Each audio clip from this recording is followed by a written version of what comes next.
even understand what the word legacy means. And so we want to break those things down for you today, and we'll be walking through the different areas of life where legacy matters, where legacy takes place, where these things transition from one generation to another. And you are welcome if you are watching us live.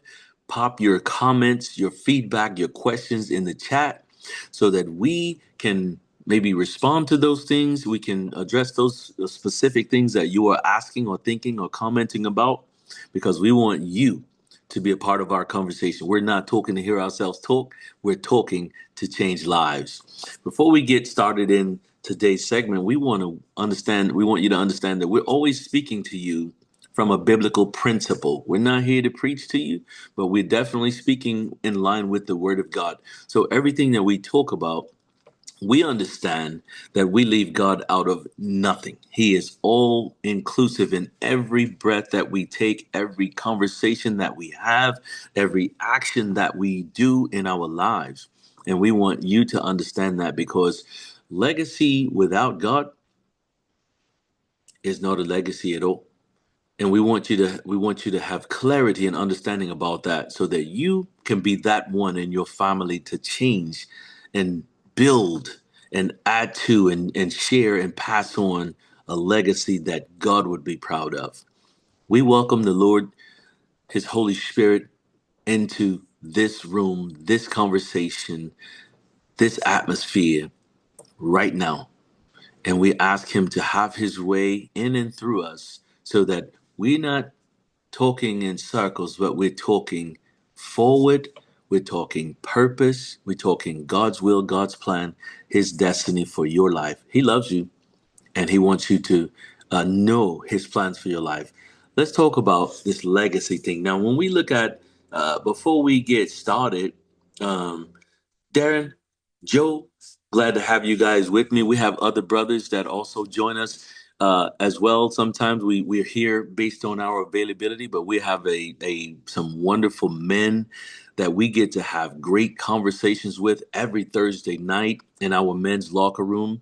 We do that every night every Thursday night at 7 p.m. And you're always welcome to that. If you'd like to know more about that, please follow us on Facebook, The Men's Locker Room. Pop your questions that will get you connected. So you need to send these links to every man you know so that they can be a part of these conversations so that God won't have to continue asking the question, Adam, where are you? As men, we need to be present. Yes. Joe, how you feeling this morning before Oh we get man. started, Like I sent out earlier, I send your statement to you, Harlan. Let's go. Let's Let's go. go. Let's go. So I sent it back to the sender, and I received it. So, brother, I am glad to be here. I'm glad to, like you said, we come into this room not just to have conversation. We come into this room to move the kingdom forward Yeah, by absolutely. sharing things um, and being loving beings, doing the things for the Lord. So I'm good, brother. That's awesome. Darren, what's going on, man? Good morning, fellas. Good morning. It's good to be with you guys again this morning. I'm excited, as I always am, about these calls and these radio shows. As you were talking, I was clicking myself on sending the link to as many guys as I can because even though we're not being so churchy, like you said, but we're biblically based. And even though we're having fun but serious at the same time, I look at it as our lives are at stake. They actually are. You're right. Yeah, so we have to take this seriously, but make it fun at the same time while we irons are sharpening irons. So Absolutely. I'm ready to let's get this show on the road. Absolutely. Mm. Well, that's what I'm talking about. Y'all ready to start some trouble? I see what's going on up in here. That's awesome.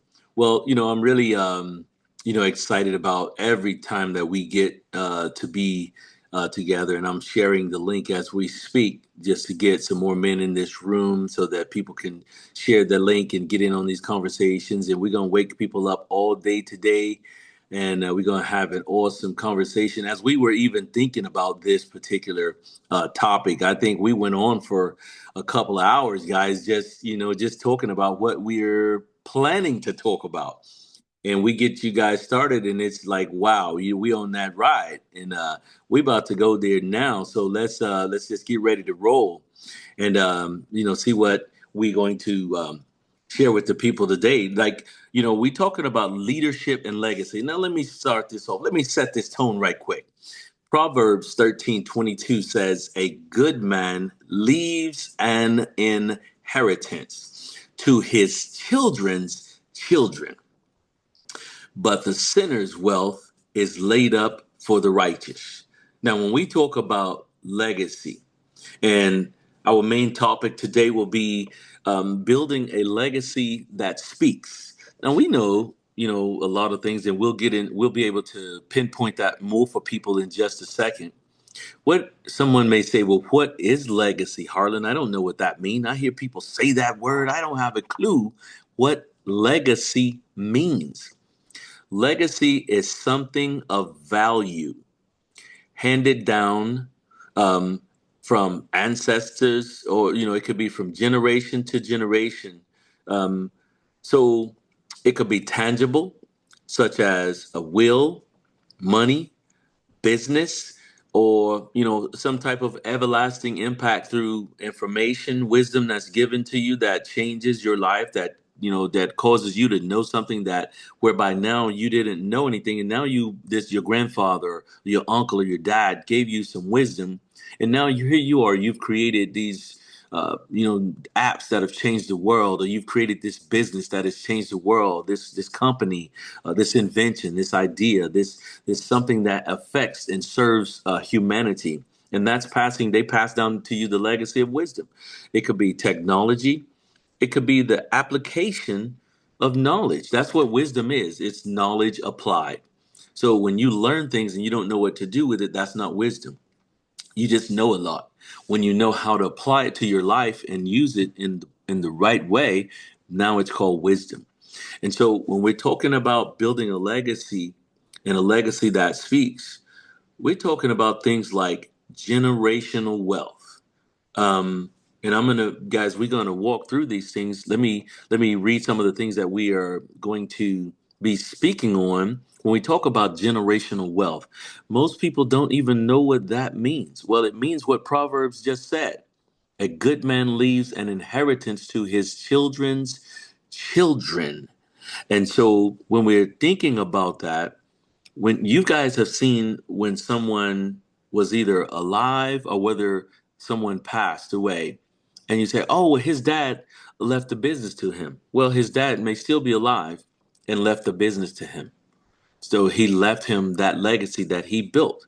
And so now that son or that daughter, or all of them, however many children they are, can like Walmart, they can continue to build on that legacy. And so that is something that their father put in place, that it continues beyond his life. So legacy is something that we can pass down generation to generation, that lives beyond us, and it continues to flow. It could be wealth, it could be houses, it could be land, money, businesses, life insurance, royalties, residuals, investments like IRAs or 401ks that are left to you in a trust or a will. It could be debt freedom. Your parents have no debts. And the things that they leave you, there's nothing for you to pay on it. It's paid for.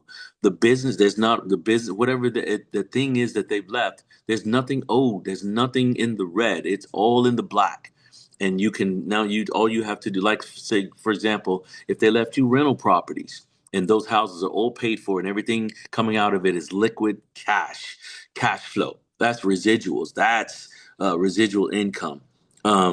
It could be owning trademarks or copyrights that every time someone uses it, they have to pay you for it. For example, the guy that does the announcing in boxing, and he says, "Let's get ready to rumble." Well, he trademarked that so that he's the one that gets to use it. And it's not that he invented the words. He didn't invent those words. He just took advantage of the fact of he uses it all the time, and he took the advantage of trademarking it, and so that he gets paid for it if somebody uses it. He owns the trademark for it, and so like Nike owns the trademark for their their design on their shoes. So that's a trademark. And you can do those things. And so when we look at building that legacy, you can own copyrights or patents, things that whereby things will be made from. Those are patents. And when we talk about trademark, copyright, and patents, those guys are all in the family together. Um, each has its own ranking, but they're all connected. So when we talk about leaving a legacy, when we're talking about the generational wealth aspects, let's look at what that looks like. Joe, Darren, when we're talking about leaving an inheritance for our children's children, this is blessing the family. Speak on that when you guys, what you know, what you were trying to do, and what you've seen done. Was there anything left to you in that way? Yes. You want me to jump in there, Joe, or you want Yeah, Joe? go ahead. Go ahead, bro. Um, well, Harlan, when I was growing up, I come from an era, you know, in my day where my parents, grandparents, they weren't necessarily well versed in generational wealth. Um, if they had any money, it would be maybe in a small savings account or a checking account, something that worked for somebody else and didn't work for them per se. So they were in always in that living from payday to payday mode, Ah, you know? So so we have to teach our children and our children's children to and so they can learn how to build wealth. Like before this call, I went on and did a little bit of research, and I saw that if you take $50 per month come on, and put it in a mutual fund with an average monthly rate of return of 10%, come on.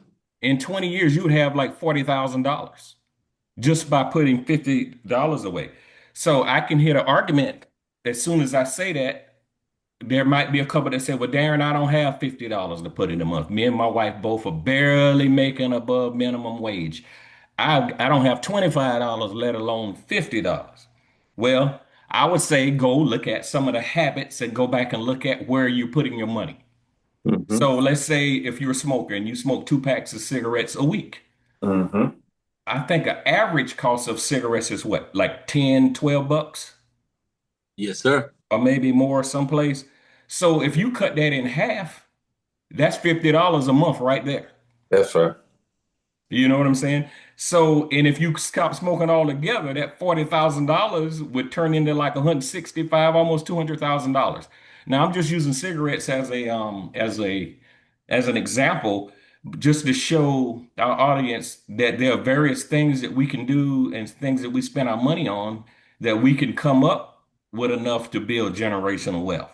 Like we talked before about that I talked about a mutual fund, and we talked about before this call, a few weeks ago, we talked about that income tax return. Somebody may file head of household, may have 2 or 3 kids, or may even be married, and they have enough under their tax bracket to where they get like $5,000, $6,000 back. So what Okay. do we do most of the times? 80, 90% of the people do with their tax return. They go, man, I got to get that big screen TV. You know, I have to go get some new rims for my car. I've been wanting that new system. Come on. Now, most of these mutual fund companies, some might want 500, 1,000, or some of that. So you could take part of that and open that mutual fund and start building generational wealth. Absolutely. You know, Yeah. so and then you mentioned technology also. We do have to be technology is great, but we have to be cautious about using technology. But and I know we're going to talk about education later on in another part of the segment. But technology could be great, but it can also be detrimental. Absolutely. Because when a lot of students may not have to go to class in college, may hang out with their friends and let ChatGPT write their papers and do all of that work, which is great if you get through school. But when the rubber meets the road and it's time for you to work and do something, where's the knowledge that you need that you That's let right. technology do all of the work for you? when you have to actually get out there and do something.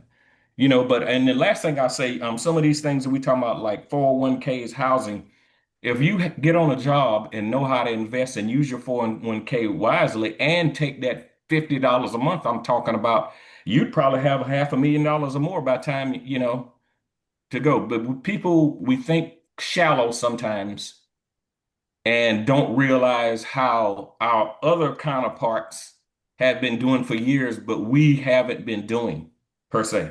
And even like a house, you could buy a house, a starter home for maybe $200,000, 150, whatever. In about 5 years, that chances are it's going to appreciate, and you may be able to sell that home, and make more and buy another one, you know. But I know I'm rambling on about how generational wealth, but when you do these things, you'll have something to pass on to your children and your children's children, as you were saying, Hart. So I'll stick a pin in it right there and give my brother Joe a chance to chime in on this generational wealth. Yes, sir. Mm. And let me say to you, like I say to you, freak, you're not rambling. That's But right. you, but in all, I hear so much here, and we often talk about this. When you change the way you think, you change your world, and that's what we know is not enough. And if we want to create some of these environments of growth and doing things, the one thing we must realize, you're not here just for yourself. You are here for others and those coming up behind you. So, with the topic we're talking about here, generational wealth, and it comes in many forms. And we see houses, land, money, businesses, and all of that. That moves when you are progressive and move into that. Some of the rooms we need to go into are the rooms that we can learn. We're going to learn spiritual awareness. I don't think you can get anywhere in this planetary experience without that. But beyond that, there is another layer there where we get into the rooms where people are talking about how to move forward, not making these things your God, but add to you. So again, the Proverbs 13:22 comes real. A good man leaves inheritance for his children, but the sinner's wealth is laid up for the righteous. We don't do it the wrong way, because I think the universe returns to you exactly the way you give it. And with that principle, that moves you forward. Because again, you're thinking beyond you. You got to think beyond you. And I think we've talked about it before. Get outside of the box. Go within to get the growth, the spiritual maturity, whatever you need. But understand you got to operate outside of that. And when you do that, there is a vast return. I mean, I remember just growing up with my grandfather, and my grandfather was hardworking man. He was an independent farmer, and going beyond that, that was land left. That was land left for his children, and I'm part of that. So I have a son, and I'm supposed to leave that for him per se, because it was a gift given to me. But I think it's amazing what and maybe it's a cliche. 40 acres and a mule can turn a lot of stuff around. Yes, But sir. the person has to have a vision. And in Harlem, we know back then or whatever, they didn't have the greatest of education, but they had. Most of us was pulled into the energy of community, of church. Every church had a community. That's great. And they're going to drag you there. And even in the midst of, you may not was grasping everything, but you heard a few things. Yes. And then what are you saying here, Joey? What I'm saying, one of the greatest legacies, leadership, you can ever give to anyone is this God we're talking about, the true and living God. Make sure your family have a relationship with the Father, because biblical truth says you can do nothing without me. So when we learn us is under that, then the others are going to come up under that. That's an inheritance that's beyond wealth. It's beyond. And you know, some people now, you just, that doesn't, yeah, it does make sense when you're sensible. But even with that, within that category, we still have certain things we want to do for our family. As a man of the household, there are certain things you want to have life insurance in case something happened to you. Come on. Yeah, a lot of people go, she can take care of all these kids you got. Okay, And let's they let's next uh door. let's Don't you walk in there, Joe. love? Walk Huh? in that. Explain Don't you that. say you love little Johnny, Come little on. Susanna, little girl, Jerlene, whatever the name is, they're yours. And whether Absolutely. you hear or not, a real man, like it says, a real man is focused on others and not himself. And you want to do all within you to protect that, to love that. So you can look at things different. Some people look at life as a death. Well, the part is, if you have a policy, it will pay off because you can't stay here. Come on. It's just that simple. So looking beyond that, and sometime land producing some royalties. That's right. It's a gift, but even that is transferable. Yes, sir. So all of that. So what am I saying? The person of the man have to be encumbered with a lot of things, but the growth, and you can do education, but like we said, you know, um, degrees give you education, but degrees don't give you wisdom. That's right. So what am I saying? Seek wisdom when we know wisdom comes from God and God only. When you have that grounding, you will make that statement, a good man leaves an inheritance to his children's children. That comes true. That brings that reality into the person of self. And then if by chance you do pass over, there is things left in place for the loved ones to continue the process of living and not struggling.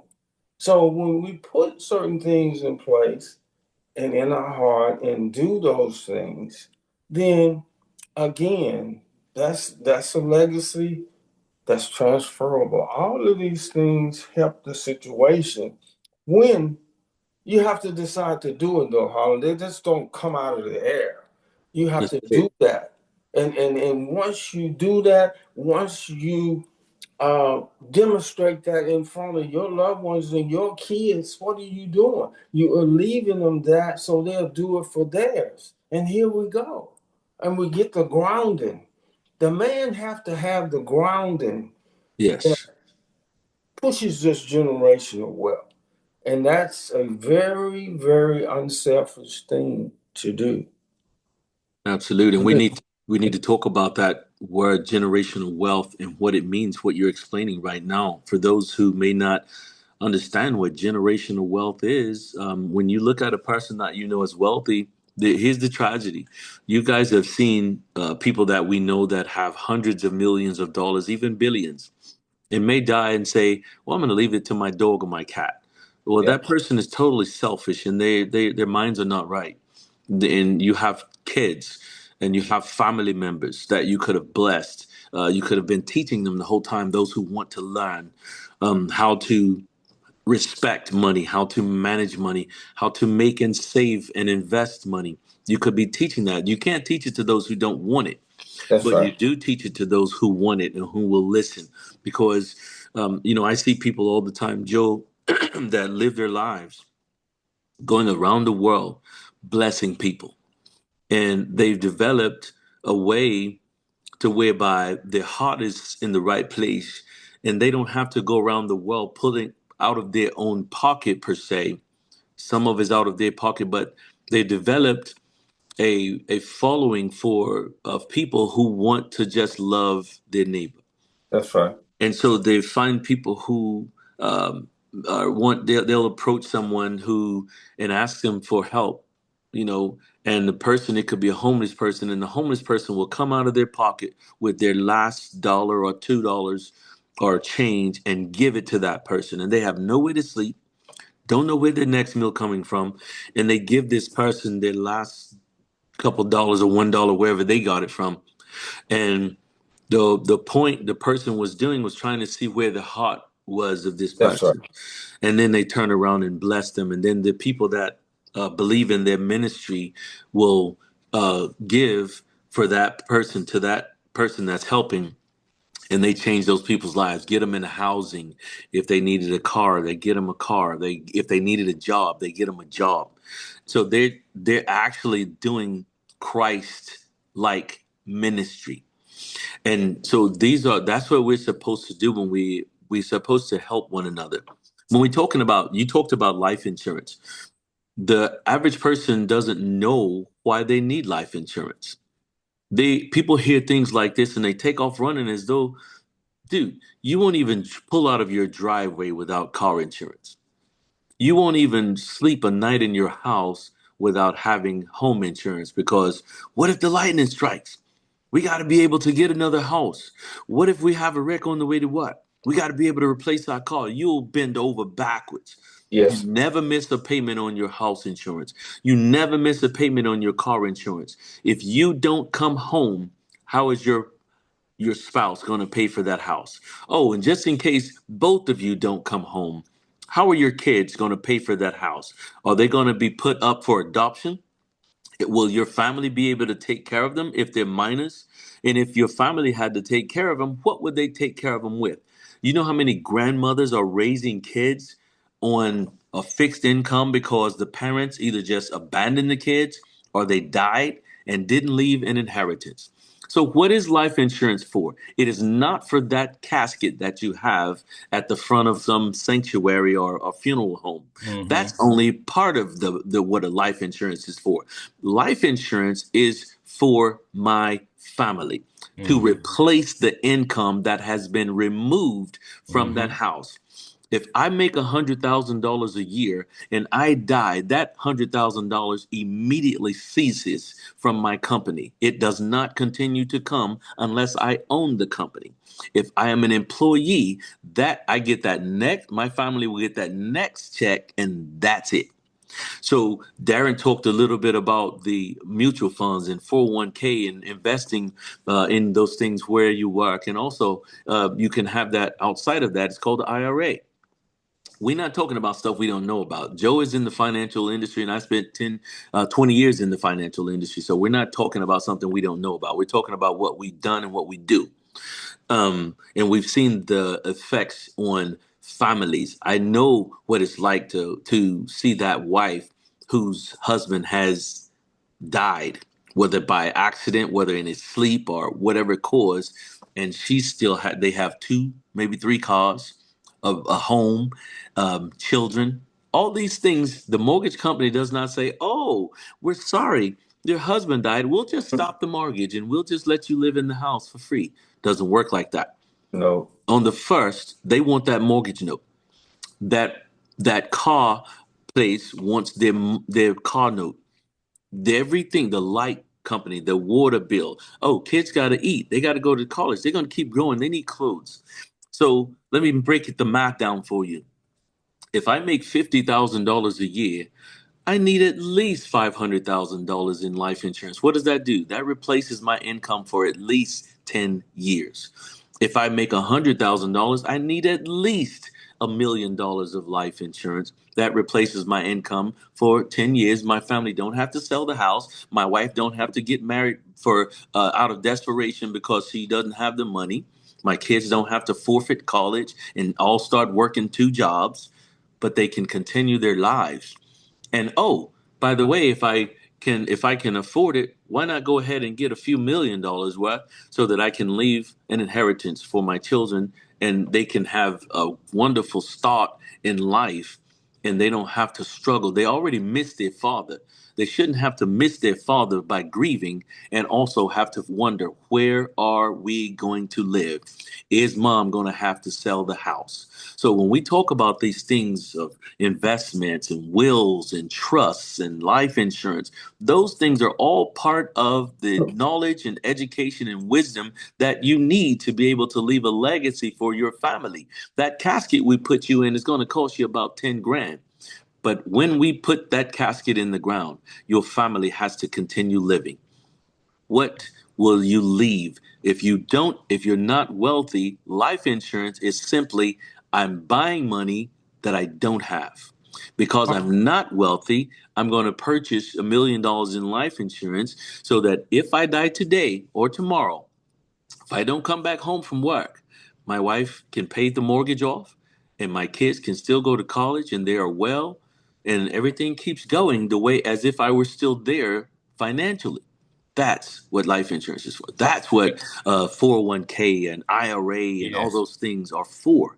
And Darren was talking about, if they would have told us when most of us started working at age 16, most of us, especially if we came, from a family where our parents needed help. And I'm talking about working for someone legal. I'm not talking about the work you did with your grandfather or things like that nature. But most of us started working a job for somewhere when we turned about 16. Maybe our parents needed help. Maybe we just wanted to be able to buy our own clothes and just be responsible. If someone would have told us, Harden, when you turn 18, open up an IRA, begin to pay yourself at least 10, 20% of your income. We could have retired at 40. Millionaires. No one was talking about these things. So most of us worked. We pay cell phone bill. You don't miss a payment. Do you know that what you pay for your cell phone could have retired you at 40? Do you know what you're paying for those cable channels? Oh, that food that you're eating out to eat every month, that wasting money, two, three, four, five, six, seven, $800. If you add it up, you'll see how much you're spending. That could have retired you. So most of us are retiring without wealth because no one is talking and we're not asking enough questions. And you will be surprised at the amount of people that don't know that. Don't think that you look around and you see people making $250,000, 500,000 a year. I know people that make $500,000 a year. They say, Harlan, I spend 540. Just broke on a higher level, guys. If you have, if you don't have wisdom, then that means that you won't be able to manage what you have. And what we don't manage, we lose time, health, relationships, all the whatever's not managed, we lose. And so leaving a legacy, I need to ask questions. I need instructions. I need a mentor. We need for the different areas of our lives, we need mentor. We need counseling. We need people that have done it or doing it to show us how to do it. Harlan, do you have life insurance? Absolutely. Do you have a will? Yes. Do you have an emergency fund? Yes. Do you have IRA? Yes. But I didn't know about these things growing up. I didn't know about these. Do you know? I mean, so if I would have known these things at an early age, then we could already own houses, land, companies, all these businesses, all these different things. So we perish because of the lack of knowledge. Mm-hmm. And so if people aren't asking questions and the challenge, what we're trying to get people to understand, ask questions. You have no idea the wealth that is around you if you would just open your mouth and stop pretending like you got it all together. You know how to go to work, but you don't know how to make $1 million. You need some millionaire friends. Stop talking to the same people. You need to be talking to people who are in different areas of life who don't all look like you. Your friendships, your relationships, your associations should be diverse. The people that's every level, spiritual, financial, health. You need to know people who know these things. How many people do you know in the medical field? How many people do you know in the financial industry? How many people do you know that own businesses or rental properties or things like this? If all your friends are just people that work with you, Your circle is not diverse. They all look like you. Your circle is not diverse. You're not being able to receive this wealth of information that you can have for free. And now you when you know better, you can do better. And Mhm. now your family, you can what was it doesn't even if your dad left you something or your mom or your grandfather, now you can continue to build on that, but you have to ask questions. You have to build relationships and not live this life in your own little bubble, in your own little limited circle of things. That doesn't change things for the better. And so we have these conversations because people need to understand if we're not talking, we're not asking questions, we're not learning. I'm not talking we're not talking about book education because education without wisdom is just a waste. Billionaires will tell you, oh, I don't suggest people go to college. College is teaching you how to work for somebody else. So, not that college is this evil thing, because if you just want to be a worker, not an owner, that's fine. But if you want to be an owner, you got to talk to owners. If you want to be able to build wealth, you got to talk to wealthy people because I can't tell you how to be a millionaire. I'm not one yet.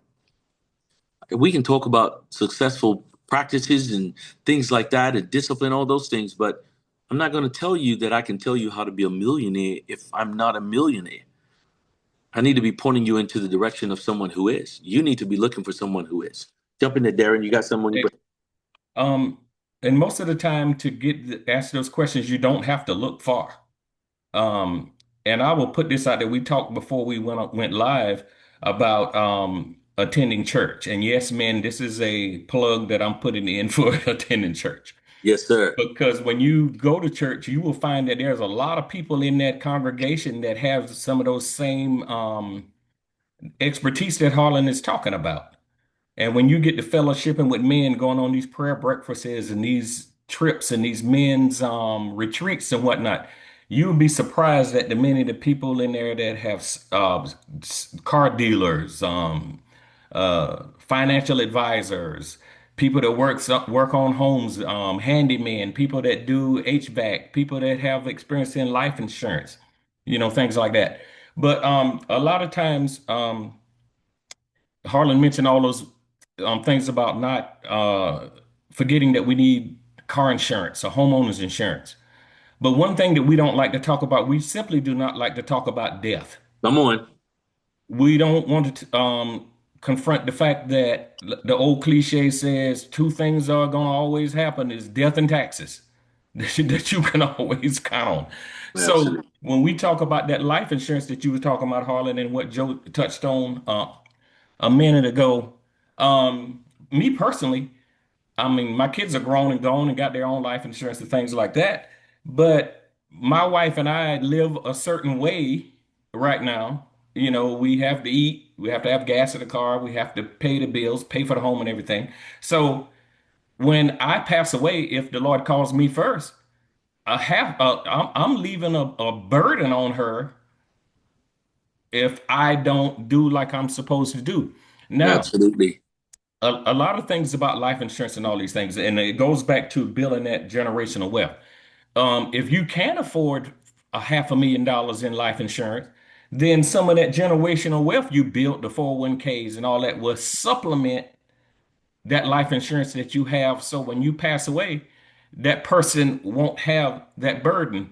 Because I know from personal experience, losing both parents, losing a brother, losing aunts and uncles and things, preparing a funeral and the emotional state that you're in at the time Mm. is a very challenging and difficult time. So Yes, what sir. am I getting at? I'm getting that person that you're leaving behind shouldn't have to be struggling, wondering how much life insurance you got. No. Where the password? What number? Who is this insurance with? Come Um, on. where is the money that he claimed he had over here at Schwab or wherever you put T. Rowe Price or Vanguard or whoever you use to invest money? You don't want that person crying, emotionally distraught, um, digging around, looking for passwords. Now, me personally, I got passwords and stuff because everything needs a password now. Yes, sir. Your bank account, to log on, you need a password. To pay the bill, your credit card bill, you need a password. To get into your accounts, you need a password. To look at your life insurance, you need a password. So what I did is I built a spreadsheet that's hidden on the computer that my wife knows exactly where it is. Yes, sir. So if something happened to me, she doesn't have to be so emotionally out of touch from losing. I hope she miss me when I'm gone. But uh Our kids need to know as well. yes, yes, and they need to know, where everything is, so when that happens, you would not only have enough to sustain them for a few years, but they're not struggling and jumping around like a chicken with their head cut off, totally distraught, trying to find everything. Yes, sir. Because two things, and I'm gonna say this as tactfully as I can. Two areas where our people will show their behind, so to speak, is at weddings and funerals. Yes, Absolutely. sir. Speak it. It's You a know, worldwide thing there. Yeah. yeah. Yeah. So that's two areas where you want things. And Harlan, you mentioned a will. I know people that had wills left, but the name might be misspelled wrong, Oh my goodness. or they didn't check something right. The money's sitting there, they can't even get it. Can't even touch it. Mhm. Got property, can't do nothing with it because they didn't do what they were supposed to do before the person passed away. They eventually do it, but by the time you go through probate and all of those There things, you go. man, I'm telling you. So, like Harlan said, there's more people in the room, but Harlan was in the financial industry. Joe was in insurance. You know, I've been around, been to school, to learn about finances and accounting and all of these type of things. So you got how much experience in this room, Harlan? About 150, 200 years worth of Yes, experience here. sir. So, Better get it. like, Get it. yeah. So like the old guys used to tell me, son, I didn't get where I at being a fool. Come That's on. So right. so you have to take all of these things into account. But one Yes. thing, death is inevitable. That's So right. in addition to this generational wealth, you want to leave things behind to include land. I know people who had land Yes. and the land, they don't know, they didn't educate themselves on how to get the land. The land sitting there may end up going back to the state. Now there's a big auction sign on it, and it was supposed to be yours. So there's a lot of ways and a lot of things that that we need to educate ourselves on, and I'm sure we're going to talk about that later on. But it's just some things about life insurance I wanted to put out there, so we'll be a little bit more knowledgeable about how we should lead our lives when it comes to generational wealth. And while you're on that, Darren, there's so much confusion and misleading things. And when we talk about things like that, and some people refuse, like you said, don't want to talk about it. You cannot want to talk about it all you want. It's happening. It's Yes, not sir. a matter of if. It's just a matter of when. When? Uh, between COVID and now, I know we've lost about it on both sides. When I'm thinking my wife's side and my side, both all inclusive, about 30 people Hmm. from 2020 till now. And so when we don't understand these things, you cannot want to have the conversations all you want. It's happening, Yeah. and people say things like, um, well, I don't want to get, money from, my kid's death. What is wrong with you? Hmm. Do you want to be able to? It's enough. It's hard enough to have to bury your child. Come Do on you now. do you want to have to take a GoFundMe because you didn't put life insurance on your family? Everyone in that household needs to be covered. Yes, right. How many Absolutely. children have we seen that we've had to seen buried? How many in your family? Some of you have lost children. Do you want to take a GoFundMe? Do you want to be trying to see where we going if the family's going to pitch in, or you want to already have it covered? Stop with the foolery, with the false humility. Hmm. We all going to leave here. It is appointed to man once to die. Hmm. Hmm. And so stop acting like these things don't happen. When you see people lose their children every day, we just saw on the news a 1-year old going. Babies die in the womb. They're born. that baby has to be buried. Yes. That 1 year old, that 5, that 10, that 13, that 20, that whatever the age, guys, these things are real. This is happening all day, every day. 150,000 people die every day. 300,000 are born. One of Mm-hmm. those are going to be you one day. And so let's stop playing. Let's stop being in denial about things, and let's start making sure that we put things in place. You guys have seen celebrities that have hundreds of $1 million not leave a will and leave their families in total chaos. And like Darren was just saying, leave money tied up in probate that could be blessing in generational, leaving generational wealth, changing lives. And so let's not do this and act like we're gonna duck our head in the sand and pretend this is not happening and we're not gonna do anything. No, let's start asking questions, get understanding so Mm-hmm. that we can change things and change the legacy of our families in a good way. Just because you started one way and grandpa didn't leave you nothing or your dad, that doesn't mean you don't do that for your kids. That's right. Change what was going on that's not right. Learn the lesson, make the correction. You do that by having help, asking questions, not by being silent and pretending that everything is okay. God Mm-hmm. forbid that you would have to bury your child or your spouse. But the fact of the matter is, we just don't know. And Mm-hmm. it's better to be ready and prepared. You plan your life like you're going to live 100 to be 100, but you prepare as though you're leaving today. And that is preparing. I have to talk to my kids about death. I have to talk to them about the fact that I may not be here.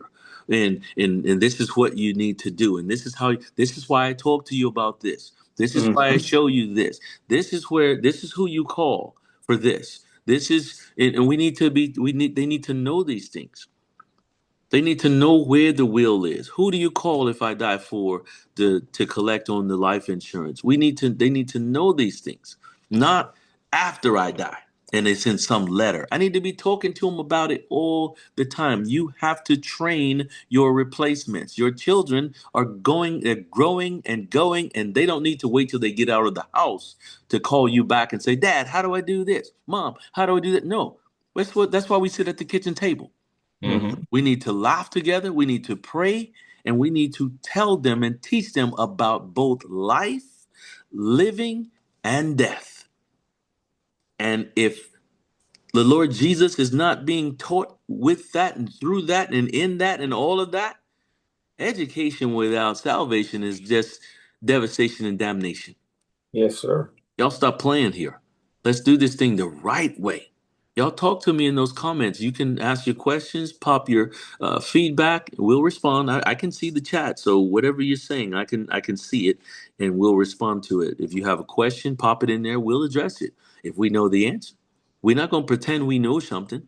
That's But right. if you have a question, pop it in the chat. I can see those of you that are on the live feed. I can see your question, and we'll address it, guys. When we're looking at and this conversation is already we're not playing light with this thing. Y'all know I don't like the shallow end, right? When, Mm-hmm. let's jump in the deep and let's go. So, okay, we talked about the generational wealth from the aspect of the tangible things that we know, like the houses and lands and monies and leaving things like that. Um, guys, let's move into another area here where we talk about um, when we talk about leadership while building the legacy. Let's talk about the spiritual aspect of this thing.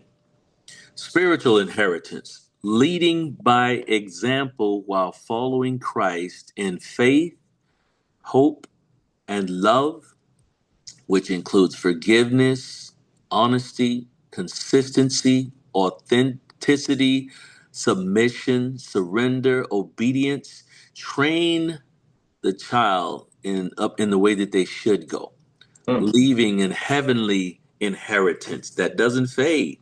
Mm-hmm. And how do when we're talking about a spiritual inheritance, guys, most people focus on the money. Mm-hmm. Everybody's chasing the bag.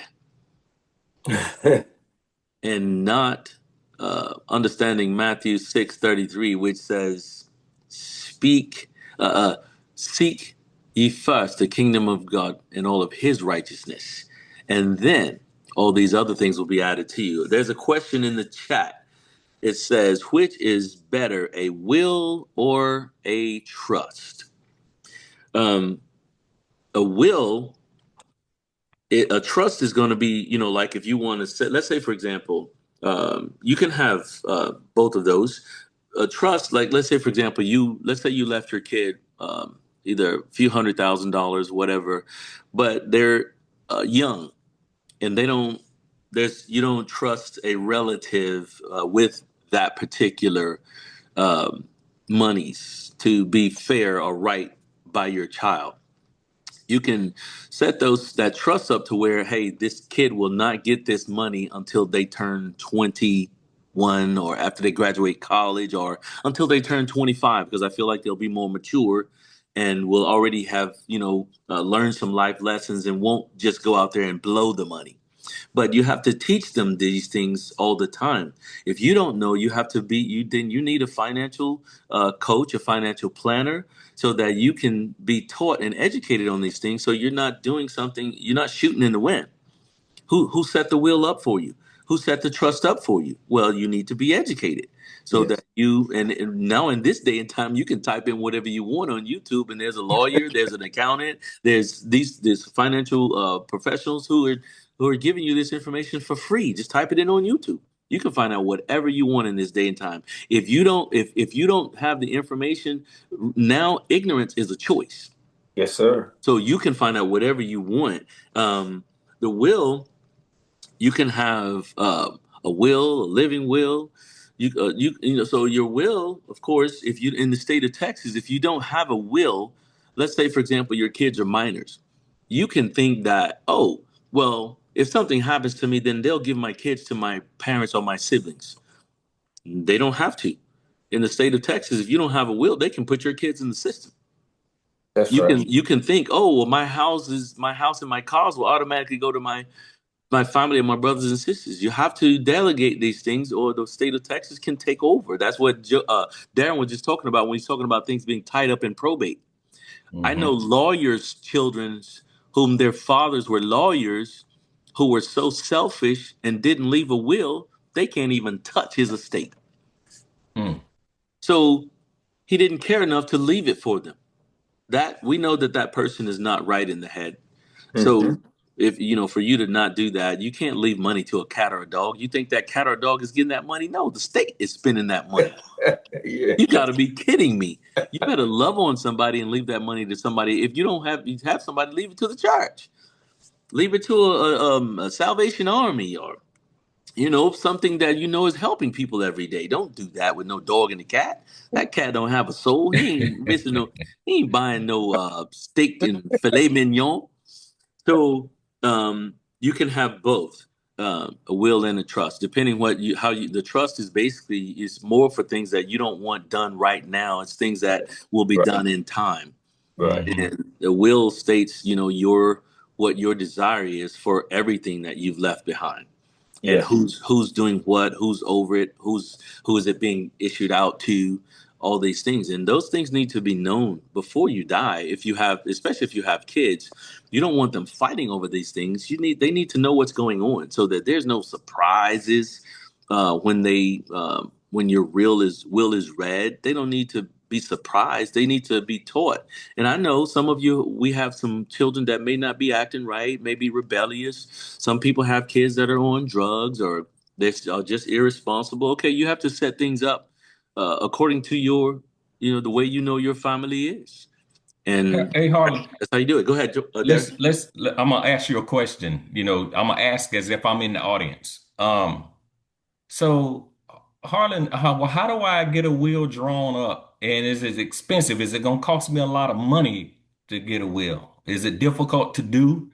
Or is it just simply me doing my wishes on something and having it notarized? It's better to have it done legally, Hmm. where it is done by a professional with witnesses. No, it's not expensive. There's Hmm. multiple people that can do a will for you. You can either use a lawyer. There's people that have the businesses that do that. That's specifically what they cater to. You can talk to a lawyer, financial planner, and all these things are, right at your disposal all around you. Mm-hmm. And some people, there's ways that you can download templates and then have it notarized in front of witnesses. So Mm-hmm. you can fill it out yourself and then have it notarized in front of witnesses, or attorney or notaries. But you need witnesses, because you need proof that you were in your of your sound mind, and that there are witnesses to that. That's right. So your kids can't say, well, yeah, well, I don't like what my mom put in the will, and I want to contest it. Nope, here's the witnesses right here. Mm-hmm. All you siblings were right there. There was a lawyer, there's an accountant, there's all these different people were right there, and so Yes. they're witnesses. Yes. All right. Yeah. And so the question was, can a will prevent your home or things from going into probate? Yes. It needs to make it specific, you know, be specific as you possibly can when you're, if you're, not sure about things. It's always best to be doing these things with someone who can answer those questions, so that you're not guessing, you're not shooting in the wind. That's If you own houses, businesses, you have monies in your 401k, IRAs, you have life insurance. So you want those things all directed where you want them to go. And if you have kids, most people, if their kids are in their right mind, you say, well, I want all things split between my children equally. And Mm-hmm. that's what the person that's over the lawyers and the people that are over your will make sure that they're not, that each child gets their separate monies, right. not sending a check to your one child and then you trusting that child to do right by everybody else. They'll specifically, that's what Darren was talking about, with making sure those names are spelled right, so Mm-hmm. that there's no problem when your child is showing their ID that I'm this person, and Yeah. they're on birth certificates don't match what you have. That's why people need to stop calling these kids these nicknames. Stop doing that, because people forget their real name because you don't call them poo poo their whole life. I'm serious. Don't do Yeah. that. I mean, this is a worldwide thing. It's not no Right. one person. If you're gonna name the child Zachary, call him Zachary. If you're gonna call him Zach, just name him Zach. Yeah. Don't name him Zachary and then call him Zach, and he don't even know who he is. Mm-hmm. You say Zachary, he won't answer, and that's his name, because you named him Zachary, and from the moment he was born, you start hollering, "Hey, Zach!" If you're gonna call him Zach, name him Zach, please. Stop giving kids names and then you don't even call them by that.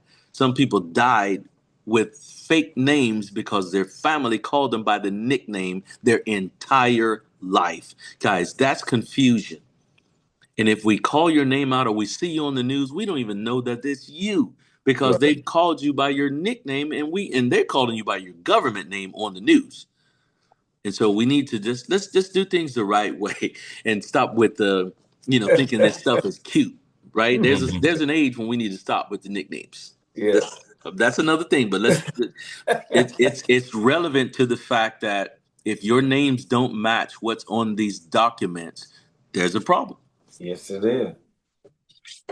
And it's just one that can be eliminated by doing the right thing. It's just that simple. These are small. They seemingly small, but they're not small. They are big. That needs to be addressed. And if you're going to change the dynamics, Brother Harlem, the thinking got to be different. Yes, sir. Handle these things. That's the call here. There is a calling here of, let's address this. Let's do better. Let's become beauty, love, and intelligence. Let's become excellent. That's not arrogant. Sometimes we was taught that, giving yourself a pat on the back of kudos, you shouldn't do that. Well, I mean, that's confidence and there's arrogance. They're not the same. But again, we have to encourage ourselves. How can we encourage anybody to do anything, even with our kids? We have to be doing what we allocate. Because kids have to see, oh yeah, my dad did this. He took this route. He doing this. I may show you, son. This is what I'm doing. I actually put you in front of me. Look at this paper. See how I'm doing this. And these are things. I mean, we have wills, but you got to be willing to do the will. As any of us, I know these things. Well, we have to do them. It's just not on paper. We have to implement. Implementation, put them where they need to be put. And B, we talk about let's keep it real. Well, this is real talk. Mm-hmm. This is real talk. Mm-hmm.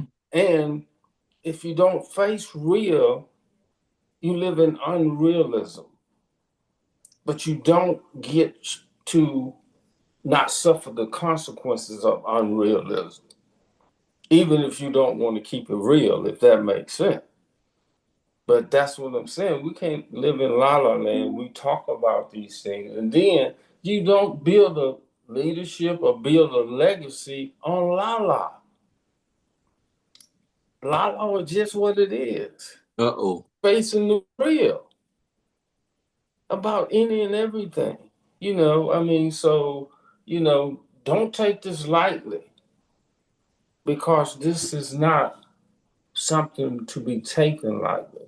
This is something to be implemented and to build a legacy. These are some of the tools, and we was talking about, the spiritual inheritance. We are on that part of this conversation, leading by example while Christ and faith, hope, and love. The catalyst for all of this, if we don't do it in love, it don't mean anything to begin with. Mm-hmm. We talk about, and I don't want to go back. Life insurance is really love insurance. That's exactly what it is. You're right. That word, the word is much bigger than it love.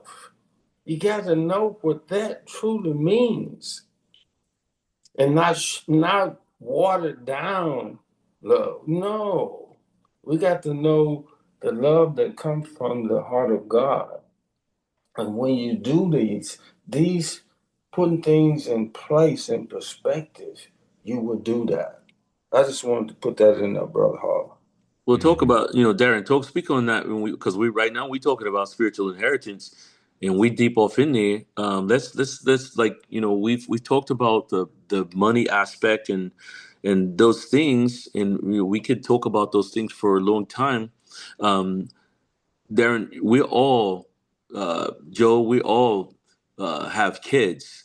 No matter some of them are, they're mostly grown. I have one that's not, one that is, and one that's not.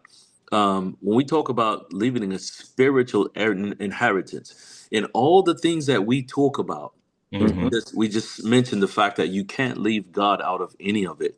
Of course. Darren, and jump it off. What does that look like? Leaving a spiritual inheritance. Well, we talked a lot about generational wealth and money, which is fine, but it's good that we don't get it twisted either, because the Bible says we can't serve God and mammon, Mm-hmm. which is money. But then it also says that when Jesus, what did he say? I came that they may have life and have it more abundantly, have it to the full. A lot Yeah. of times we think about that as money, Mm-hmm. but there's a lot more abundance in faith, like Joe said, hope, love, forgiveness, honesty. Come on. You get abundance in that too. It's not Yes. all just about money, because your mind all, oh, I can have life, have it to the full. Jesus is gonna make me rich. No, no. What I'm trying to say is the main part is the spiritual part, Yeah, absolutely. which comes first. You can't do nothing without God in it. Like Thursday night, we talked about rebellion, and I mentioned this before. We have a natural tendency to want to do things on our own Mhm. and rebel and not follow Christ, especially as men. But when we're talking about leading by example, Harlan, and you mentioned it earlier, what is leading by example and leaving a spiritual inheritance for a son or daughter? to have their own family and their families.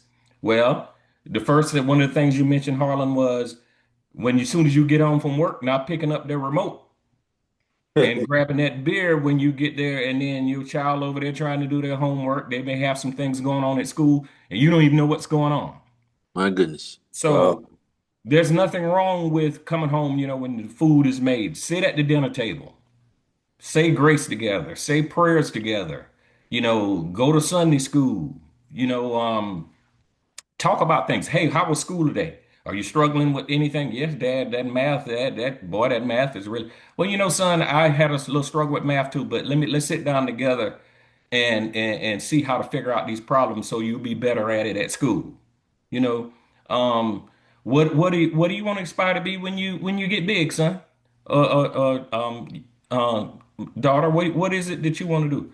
Well, Dad, I really like nursing. I love it when I see these little babies in the ICU and they pick them up and hold them and give them these little IVs and stuff, and then 3 months later they weighing 15 pounds and they're healthy and they're thriving and getting their shots and everything. So what I'm trying to say is those little dinner table things, those little small things, picking them up, dropping them off at their school, taking them to practice, being involved in their lives, knowing what they're doing. And it's just not with the children, it's your wife too. That's first. That's I, first. I hated to put the kids first because That's it first. wasn't no Absolutely. kids without her. Yes. And a lot of things, guys, and this might be slipping a little bit off topic, and it's very touching to me, so I'm gonna try to hold it together. Mm, Um, we don't understand as men maternity. You okay. know, my mother called me one time when I was in the military, and I was having a hard time with something. Mm-hmm. And she called me and she said, "Son, I know there's something bothering you." I was like, "Well, how in the world she know?" Mm-hmm. She said, "I just know." She could have had a dream. Like my wife said, you feel it in your gut. Yeah. Even though that umbilical cord was cut at birth, it's still attached spiritually. My Yes. God. And it's just it's just something about that maternity that stays connected a lifetime. So I wanted to go back and say that first while I was sitting there talking about these kids. But you have to put in quality time with your spouse, listen to your spouse, pray with your spouse, discuss money with your spouse, date your spouse, as Harlan said, um, go shopping with your spouse, go out and eat with your Mm, spouse. So by doing that, you will be building a spiritual inheritance, which is far more greater than wealth and money. So that's right. I'll just leave it at that. Y'all excuse me, I wasn't expecting that. That's all good. hmm But I think So go ahead, Joe. no, what I was saying, Brother Darren, we have to show that too. You don't need to hide that. And I ain't saying I know everything. Lord knows I go to God hmm every day and say, God, this is Brother Joe. I know I don't know. So I'm leaning on that and showing and in so many words and so many actions, people have to know you just don't tolerate them. You appreciate them. hmm Yes, man. Say it. I say that again.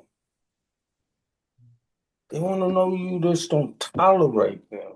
They want to know you appreciate them. You say, well, Brother Joe, how do you do that? Pay attention and be involved. hmm Listen to what they say. People know when you're listening to them. Absolutely, they do. They know you basically can verbatim say, tell them what they just said.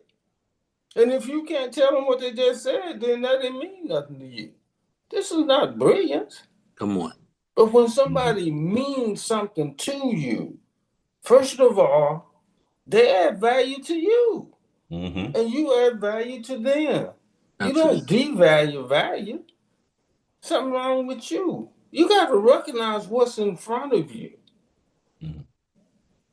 because most people don't recognize it, but when it's gone, they look around and say, what happened? It ain't what happened. It's what you didn't do. You didn't recognize that. You have to have recognition. And we talk about, okay, train children in godly ways. Okay. The trainer is watched by the children. I can't tell, and we talked about this, but again, it's relevant now. Kids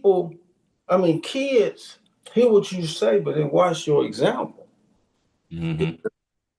Are you the example? What's coming up out of your mouth? Uh-oh. Are you contradictory to what's said? All right. Come on now, they can figure that out. You think kids are dumb? No. How can you be dumb when you got all this stuff at their fingertip and they can tell you this, and you can go over here and say, this is confusing to me. Oh, Yeah. and look. Bop, bop, bop, bop, bop. And they don't? No. You don't do that. You need to. We have to be. I think leadership requires us to be listeners, learners, then leaders. Be able to listen. Listen to what's being said. Mm-hmm. And don't think we know everything. And don't listen. We got to learn that in this particular arena, everybody has a voice. Everybody has a place. And if you coming in like you said, Brother Harlan, you saying, well, hey everybody, hugging everybody. How was your day? Let's, have a little dinner. What's going on here? What's going on? Wife, how are you feeling? Anything we need? All of that. Come on. That sets up a beautiful legacy of man. Mm. And even when others, your kids come over, they come over, they don't want to leave. That's Mm-hmm. you're right, because love is in Yeah. that They want some of house. that at their house. They can feel that presence of love. Ooh, yes, sir. They try to move in. You do doing right. Yep. And once they find that they're there, most of the time hanging with your kids. And again, that says in a nutshell, in this environment, something is happening that's not happening over there. Mm-hmm. And to some, and again, I don't want to sound repetitious, but they don't want to leave.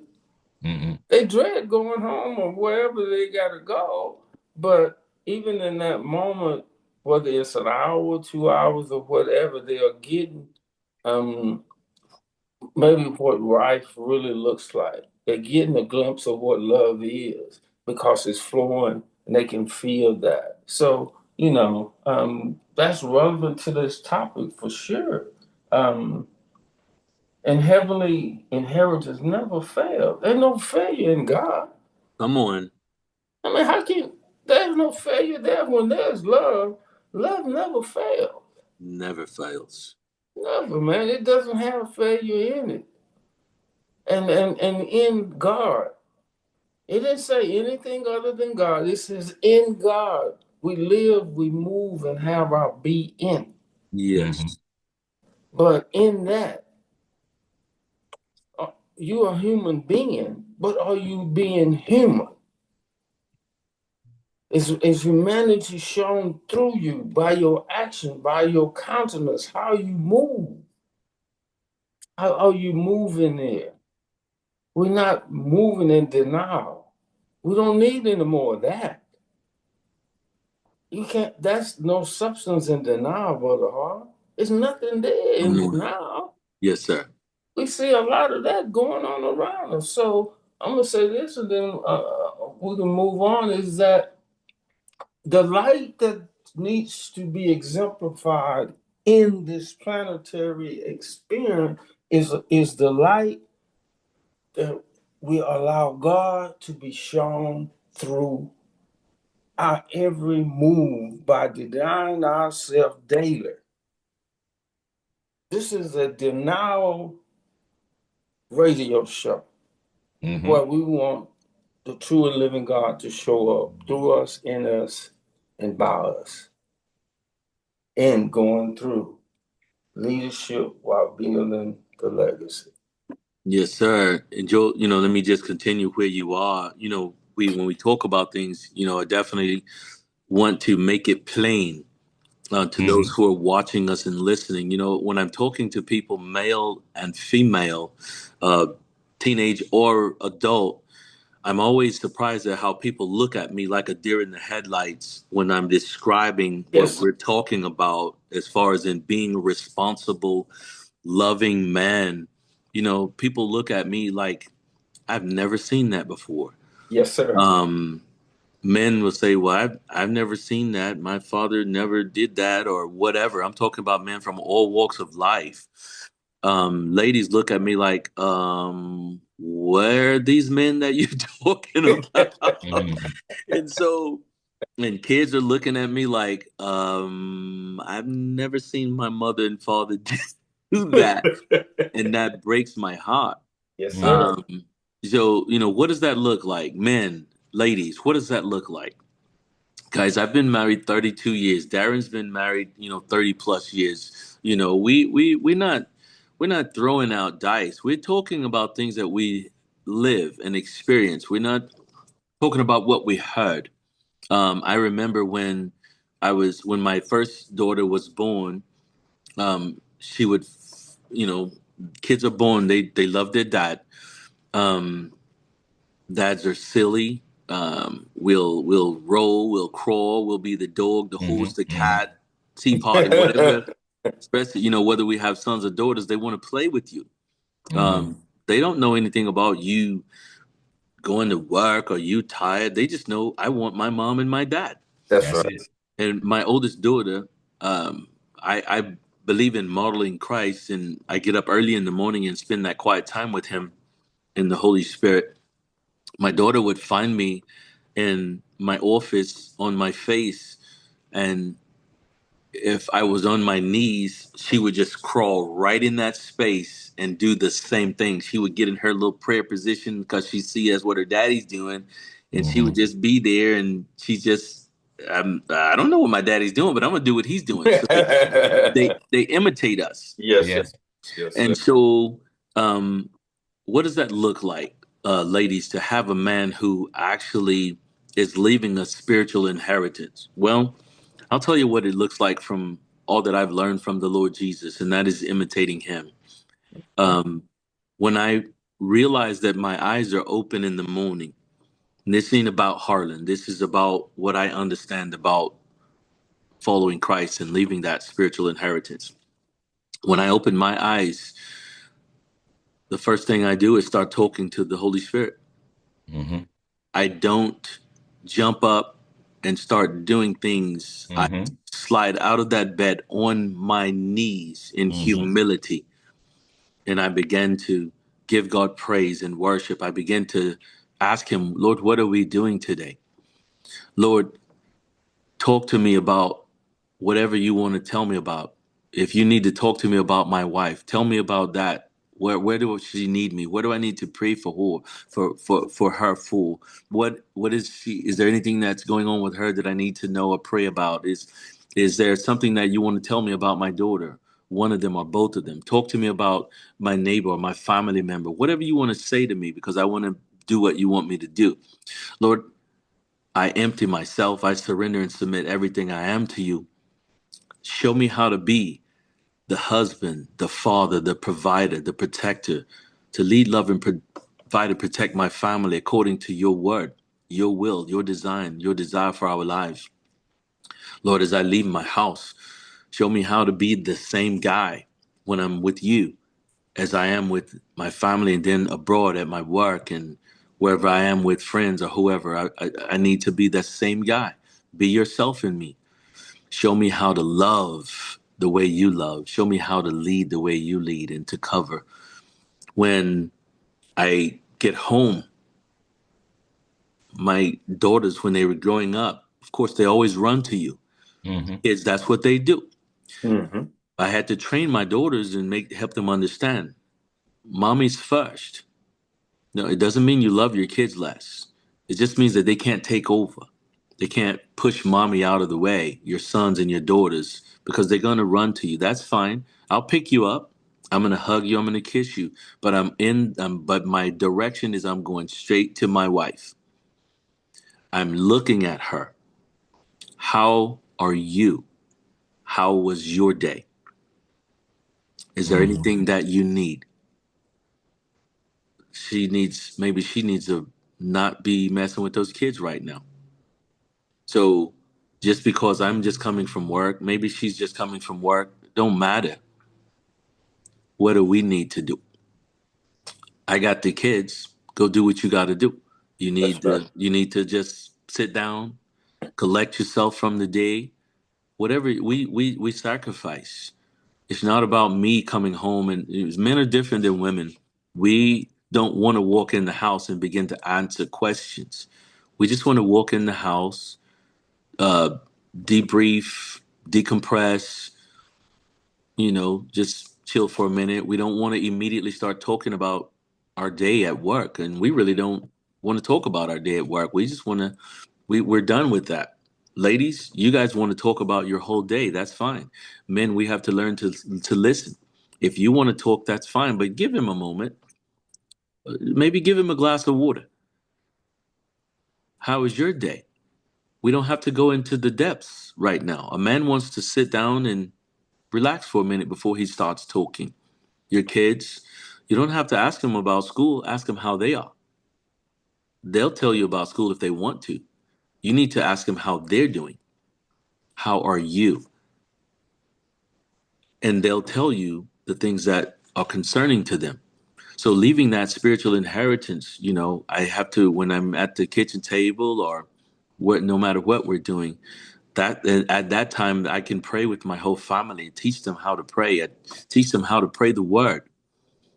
So, for example, if my daughter is experiencing anxiety that day from school or whatever, okay, I can show her how to pray against anxiety and what the word says. So here's how you pray that, daughter. The Bible says, we can, hey, be anxious for nothing, but in all things, through prayer and fasting, make your request known to the Lord. So how do I pray that? First of all, I'm praying it when I say it. I just need to agree with it. Lord, I thank you that I don't have to be anxious for nothing. I thank you that I can come to you in prayer and you hear me and you are always right there for me. So when we pray, we need to pray the word. We don't have to pray our feelings. Pray the word because God said his word won't return to him void. He didn't say your feelings won't Mm-hmm. return to him void. He said his word. So teaching them how to pray, we need to laugh with them. We need to pray with them. We need to talk with them. We need to listen with them. And I need to continually date my wife. I need to continually flirt with her. I need to continually, every day of my life, tell my wife and my kids I love them. They should Mm-hmm. never have to guess that in my actions and my words. And getting to just sit with each other, getting to just listen to or look at each other. We should never stop doing the things that got us to the point where we are that created those kids. So Mm-hmm. we're never supposed to stop doing this. So your kids are watching that. You're leaving an inheritance and showing them what family, what love, what unity, faith, hope, and love look like. Mhm. I I don't see my dad disrespect my mom. I don't see my mom disrespect my dad. I don't see my parents arguing in front of me or things like that. And so it's those things that are going to be with them forever because you're teaching them how relationships supposed to be with God and with each other because there's nothing on earth closer to God than your spouse and your children. That's right. And so when we understand if we're honoring God and we're honoring our spouse and our children, then okay, well, we understand that we're woven together with him and that he has to be through and through everything. I don't need to just teach my kids about their careers and all. No, I need to teach them how to be heaven ready at all times. And then, the career stuff, that's second. So we have to make sure that we keep things in order so that we're not trying to teach our kids to chase the bag. They need That's to right. be pursuing the presence of God, and he will show them their identity and his plan for their lives so that they're in the right career and that they have a life that's full of love and joy, that they get to do this. Not, is it Friday yet? Not, is it 5 o'clock yet? And they don't try to leave God outside their offices. They don't try to leave God outside their friendships, but they understand that God is through. If you don't acknowledge him in all your ways, you're not his. That's right. So that's that spiritual inheritance where they have to understand, I can't put God outside of my life and then want him to come in and bless what I've chosen. I want to make every decision with him.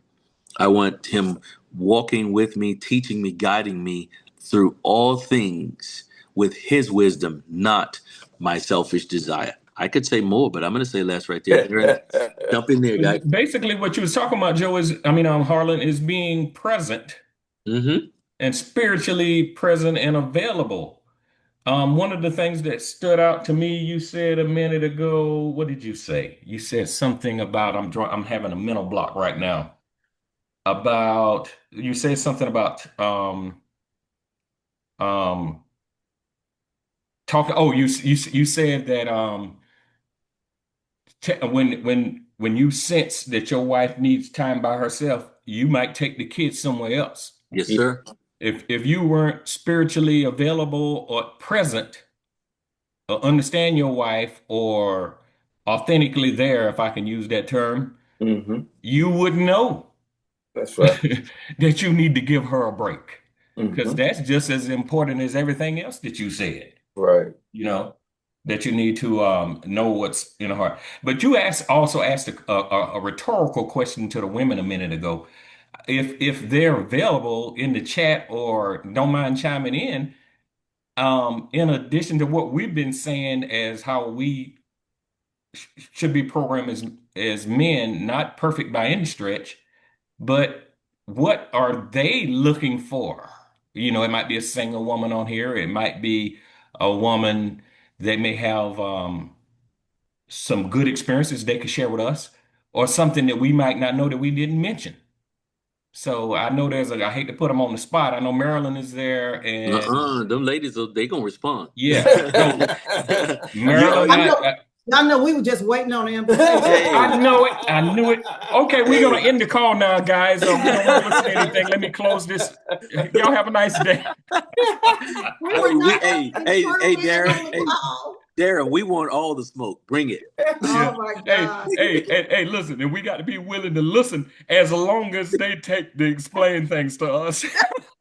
Hey, ladies, we welcome all comments. We ain't scared of nothing. You fire the shot, we gonna take the bullet. Yes. Go for it. Well, first of all, great call today, guys, and you guys have really done your homework and not just preparing the body of Christ for the call, but it seems like your own lives. It takes a minute to stop and think about, what I want to do with me. And I believe the men's locker room has been doing a wonderful job with that.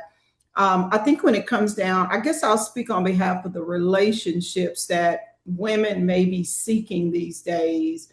We just ended a call. We're preparing for our Moms Are You Okay conference. And there was a young lady on there. She talked about how, she's used to listening to all the old school music and all these kinds of things and what we used to do. She said, but what about what's relevant right now? There are a lot of things that were done maybe, in our mothers and fathers' life. Things have changed a lot now. I think the only thing that still remains the same is the word of God. And if we are to stand up on the word of God as women, we want the men in our lives to be standing on the word of God too. A lot of times we say something, but that's not what we're doing. We're having opportunity to meet different people, and a lot of them don't know what they want. They talk about it, but they don't necessarily know what they want. And the reason that I say that is when the rubber meets the road, the conversations change. We can put a lot of things about who we are and, who we have, who we desire to be, but can you be in a relationship with someone to where you can open up your heart and, like Darren said, that you can, share your past words. And if that's something that and wanting to be in a relationship, or even somebody that you're married to, I think there's a covenant that goes along with that, that first of all, we put our trust in God, and then we learn how to trust one another through that. So I think one of the things that women are looking for safety, and they are looking for security. We don't mind getting in there, rolling up our sleeves and being a part of the financial plan with it all and discussion, but we need safety to know that this is a place that we can plant in, because women, that's what we do. We help to build homes. We help to, lay foundations. I really believe that the men make the money, but that woman makes that household. But we want to make sure that we are, putting our assets in good places. It can't be a place to where I say that this is what I want, and then I get over there and they're dealing with all these insecurities within themselves, from past relationships, or not being, feeling like they're heard or wanting to be in control. We don't even care about a man wanting to be in control. We want to know, have you learned how to have control over your own self? Have you learned how to say I'm sorry when it's time to say I'm sorry, or, whatever. So we look for that place of landing where safety is going to be there. And then also security. Life is happening for us all. And we want to be secure in knowing that, okay, when you don't like what you see here, that you're not going to check out mentally and go somewhere else. And I'm thinking that you're still here. That's not fun when a woman has to go through things like that. So I think some of the same thing that men are looking for, women are looking for it also. We want to build an inheritance also. We want things that's going to be left behind for our children. We want to be on one accord, but that calls for conversation. That means we join together in the conversation. It's not a one-man show or anything like that. Even if we just listen, you got to be talking about something.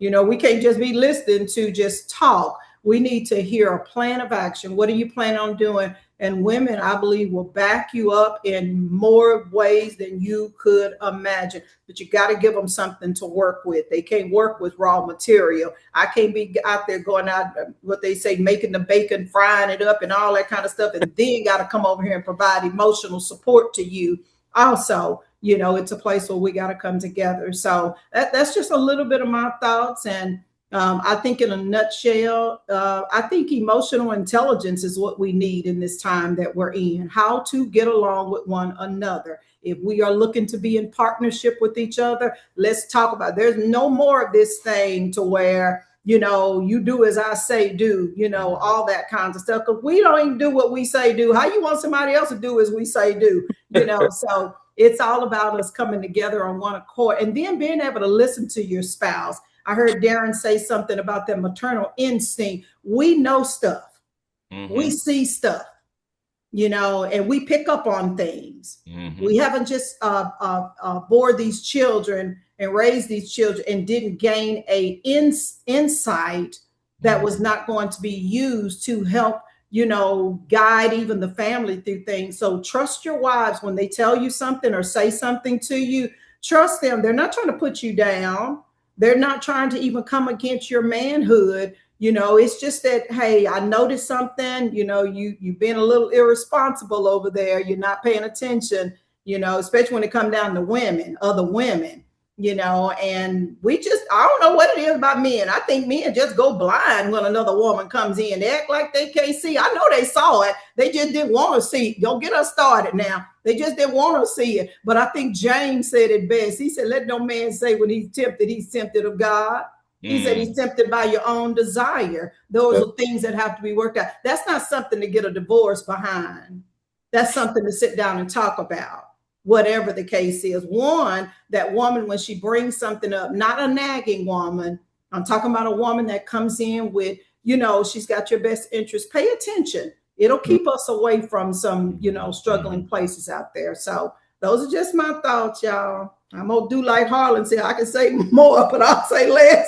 Hey, Marilyn, we appreciate that. I appreciate you telling it in your own clothes, as we say, from your own perspective and making it authentic. Because sometimes, and I don't mind saying her name, Sandy, my wife, will tell me some things that I don't necessarily appreciate. I feel like my manhood is being challenged, or I feel like I'm being put down. But then when I go back and think about it, she's really trying to help me as a help meet, because I have a tendency sometimes to be an extrovert. I'm friendly to everybody, and I think, if I'm looking at me, Harlan, and Joe, we just have that pleasant, welcoming personalities.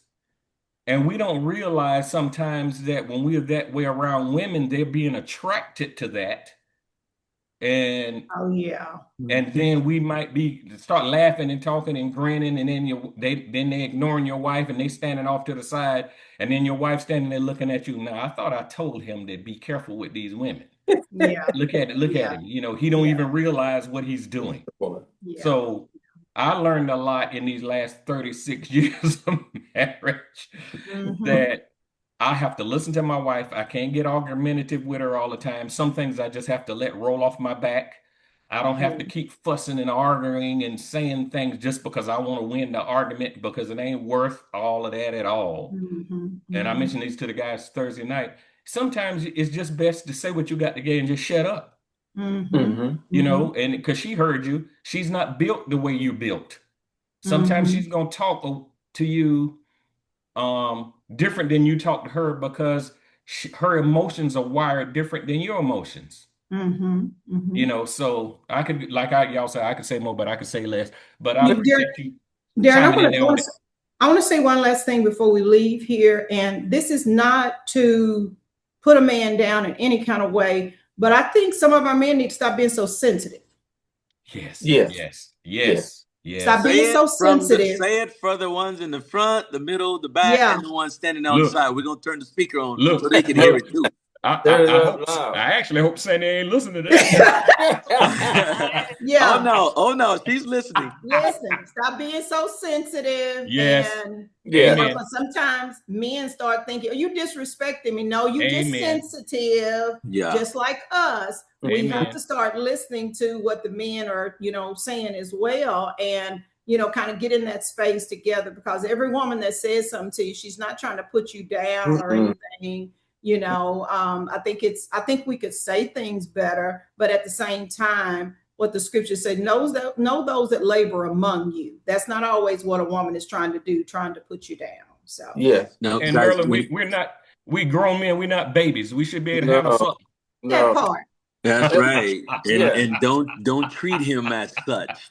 That part. You are not his mother, and he is not your father. That part. And so like when we reflecting on what we're talking about, guys. I don't know if you guys. I'm pretty sure you guys watched the Cosby Show growing up, right? When we're talking about talking to each other, that was a great example. Now I know the show wasn't like putting Christian stuff in there about about God, but when you look at their relationship, I look at how the wife, I forgot her name on the show, Claire Huxtable. When she talked to him, she would never disrespect him in front of those kids, even if he was saying something wrong or doing something that she didn't agree with. She would wait till they were by themselves. She would give him. She could look at him, and he would know that she wants to talk about that further. And when she would talk to him, she wouldn't come at him like she's attacking him. Anything like that. She would talk to him so sweet and so loving. She could call him stupid in the sweetest way. She could tell him he was wrong without attacking his manhood or belittling him in any way. And they could talk about it and discuss it. And that's the way it's supposed to be. I'm not supposed to attack you, and you're not supposed to attack me. Now, when we talk about the emotional aspect, our children are very emotional because they're learning. And our wives are very emotional, and men have pride problems. That's why they're sensitive, because when they want to feel like they're right all the time. No, you're not right all the time. You don't supposed to know everything. Your wife is not right all the time, and she's not supposed to know everything. We come together to complete, not to compete. That's right. And so when we learn to listen and not think, I got to defend myself. She's saying she's not. Men want compliments. They want to hear that they're doing things right all the time. Well, guys, we're not always doing things right. Stop it. Ladies she wants to know what's in my heart. Security. She wants to know she has my heart and that I'm listening and that these bills are paid. To her, that spells security. And man, we want to be respected, trusted, and honored. Guys, that's not rocket science. If we would do that for each other, I promise you, we would hear each other a lot better.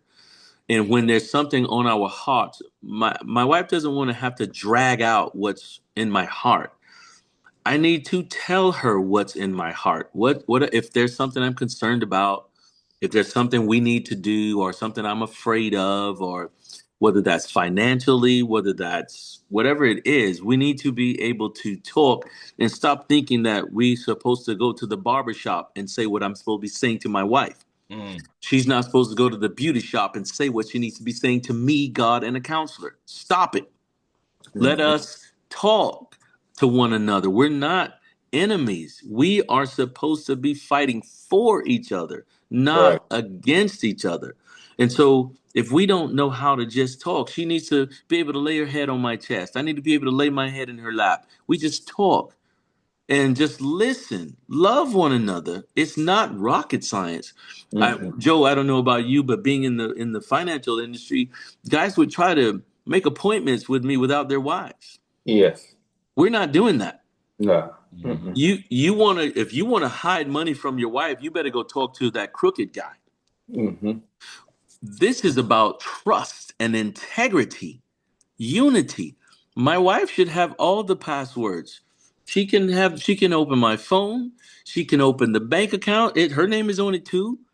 We don't, if we're hiding something, that's not a relationship. That's a roommate. That's a situation, not a relationship. Yes, sir. And so why do we have these things that we don't want to do together? How am I going to teach my children how to love God? And here I am, I'm not even loving my wife. And God said, if I'm not loving her, he's not talking to me. If she's not loving me and treating me right, he's not talking to her. So your prayers go unanswered. If my children are being disobedient, their prayers go unanswered. God is like, you better get that right if you want to talk to me. And so if we don't honor and respect and love one another, then we're hindering our prayers and God is not pleased. And so a lot of times when we look at our households and we wonder why things are the way they are, that means that we need the spiritual thermostat is not right. Yes, sir. Someone is being rebellious. Someone is trying to operate outside of God. And as a husband, if I'm trying to operate outside of God, Joe and Darren, and ladies, we talk about when we're having conversations, we talk about being a public champion and a private failure. A lot of your husbands may be like Superman at work. Everybody thinks he's this great, kind, nice guy. And then he comes home and you guys never see Superman. You don't even see Clark Kent. You see Jekyll and Hyde. That's not the way it's supposed to be. We need to be the same guy in worship, at the gym, at work, at the park, at home, everywhere. If you're different in any one of these situations, if you're different with your friends, you go to worship on Sunday, but with your friends, you go to the strip club. You're different with your family. You act different with your wife's family. If you're different in all these places, you're a fraud. You should be the same guy, and you shouldn't be touching things that God don't want you to touch. That's right. When I'm having a conversation with another woman, I'm talking to her knowing that God is right there. He's always present. And also as if my wife were standing right there. That's how we can stay out of trouble. Right. Because if that woman is recording that conversation, she should be able to play it for my wife and there's nothing there. Sure. If we would do things understanding that God is always present, we would be walking in the right way. And there's nothing for me to look back and be ashamed of or feel guilty about. We have to always understand to acknowledge God in all of our ways means to never act like he's present, but always understand he's always present. Yes. Everything that I think, say, and do, he's there. Whether I welcome him or not, he's right there. It's not possible for him to be absent. That's And right. so here's one thing, ladies. Men don't, you can't, you got to talk to us not in fear. You can't come at him in fear. What are we going to do about this? What are we going to, that's not the way. Mm-mm. Say, just, baby, I'm concerned about this. And I would like to talk about this and see what we're going to do about that. And so if you listen to when Job's wife was talking to him and she's like, well, why don't you just curse God and die? Well, she's not talking to him in faith. And so she's not helping him. Mm-mm. Guys, our wives are made. They're facilitators. They're detailed. They're managers. They are made. That's why they don't function well when they don't know the plan, because she's made to help us. And if she don't know what we're doing, she don't know how she's supposed to help us. And so that's how things get out of order. We need to talk to God. We need to be talking to each other, and we need to be working the plans together, talking about everything: faith, family, finance, and health. How are we going to do it? How are we going to raise these kids? What is our way of disciplining them? How do we want to run these bank accounts? We need an emergency fund. We need life insurance. We need our investment accounts. This is the maintenance accounts over here. This is for the maintenance for the cars in the house. This is for the bills. She can have her separate account for what her personal things. He can have his separate account for his personal things. You ain't supposed to have to ask him to go buy you some new clothes or underwear or shoes or whatever you're going to buy. We need to work these things out. And that's why we need counsel. So in order for us to leave that spiritual inheritance, we can't do that and then put God outside and then ask him to bless what we think. We need to Yeah. ask him what he thinks, do what he says, and everything will work out. Don't y'all get me started. Come on in there, Joe. Yeah, yes. Like you were saying, God don't bless mess first and foremost. And then, significant other is the eyes that you don't have in the back of your head. So knowing and having that entity that and we often talk, don't catch me when I fall, catch me before I fall. Come on. And when you have that and recognize that again, and we have to, be very careful in the way we move. And I've often said, when your words, your deeds, and actions are one, you are one entity. You are one. Because no matter where my feet land, God is with me because I'm allowing God to reveal God's self through me. And then that stays I'm stable. I'm not unstable because I change to the environment which I'm in. No, you got to be the change of environments and not allow environments to change you. If that's the case, you're not strong enough in the Lord, and your closeness need to be with the true and living God. Say it, man. That's the way that works. And it's through that we talk about leadership while building the legacy, building expansion, not being small in our thinking, not being small in the inner workings and hidden mechanisms. The inner work is continuous. And like you were saying, Harlan, and all of us on this call, God is a presence that's never an absence. So signals from God are all the time, day in, day out. That's a frequency that always is saying things to us. But you have to put yourself in alignment to hear that and go inside. In silence, there's many answers. And there's a connection, Holy Spirit. That is that connection, whether that's maternal or, we talked about that. It's something there Yes, that is sir. always present. We just got to be present with the present. Absolutely. So, that's some thoughts of mine. Absolutely. Now, before we, give some closing thoughts and, to end the call, Let me just remind everyone, all of you out there that are listening, that will hear this call, or those of you that have chosen to join in live with us, we're so glad that you're in the conversation. We thank you for your questions, your comments, and feedback. We're preparing to move, for a powerful shift as we continue serving our various audiences. The men's locker room, we do that every Thursday night. Women to Women, Empower Her, individual shows. The next show will be July 25th at 11 to 1. It's a family affair virtual radio talk show. Family talk time. Ain't nothing like family. Stay connected, stay encouraged, and stay intentional. How to connect with UC Ministries? www.ucfam.org. That's ucfam.org. Women to Women Morning Manna is Mondays at 6 a.m. Matters of the Heart are Mondays at 7 p.m. Covenant Keepers Morning Motivation, Tuesdays through Fridays at 6 a.m. Living a Life of Freedom, Power Call is Wednesdays at 7:15 p.m. And the Men's Locker Room is every Thursday night at 7 p.m.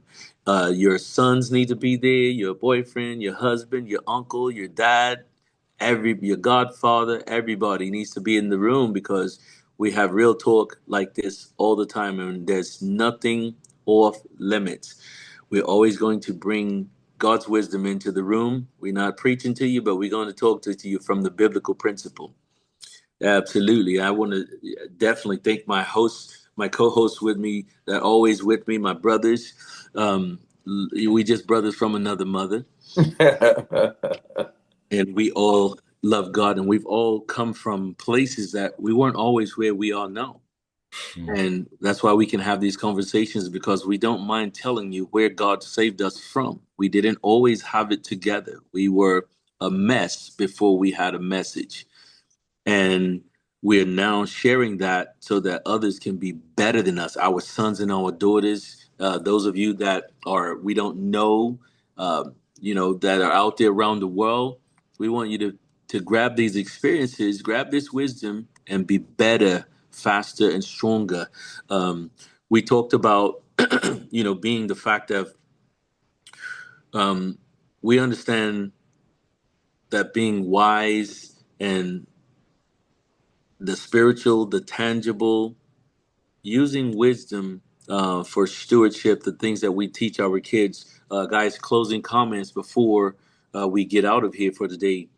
We know that God leaves us an inheritance. We know that our physical dads, our grandparents, our godfathers, friends, anyone can leave us an inheritance. Being wise with that, give us closing comments as far as in taking that stewardship and being wise with it in our lives. Well, we at the beginning we touched on we didn't say it, but we really were talking about financial education. Personally, I learned a lot about financial education in addition to what we already talked about by watching the stock market. And I'm like, is that what they've been doing all of these years, making all these money, these big companies just doing this and doing that? And so I educated myself on that to see, kind of help, to be honest with you, where people at the top, that top 2%, the greed and the wealth, how they've been feeding off of us.